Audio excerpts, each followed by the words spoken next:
শুক্রবার জুমার দিন দুপুর 12টা থেকে 2টার মধ্যে আল্লাহর এই খাস নামটি যদি আপনি 11 বার পাঠ করতে পারেন, আল্লাহর কসম খেয়ে বলি বুলেটের গুলি মিস হতে পারে।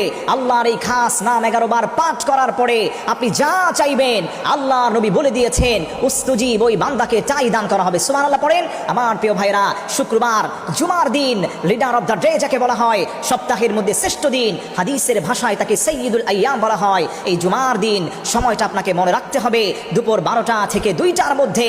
এই দুপুরের সময়, মধ্যবর্তী সময় আল্লাহ মুমিন মুসলমানদের দোয়াগুলোকে কবুল করেন। এই জুমার দিন আল্লাহ পাক মুমিনদের গুনাহগুলোকে মাফ করে দেন। শুক্রবার জুমার দিন দুপুর 12টা থেকে 2টার মধ্যে পাক পবিত্র অবস্থায়, পাক পবিত্র স্থানে বসে আপনি হাতে গুনে গুনে 11 বার পড়বেন, ইয়া ফাত্তাহু ইয়া ফাত্তাহু ইয়া ফাত্তাহু, হে সফলতা দানকারী, হে বিজয় দানকারী।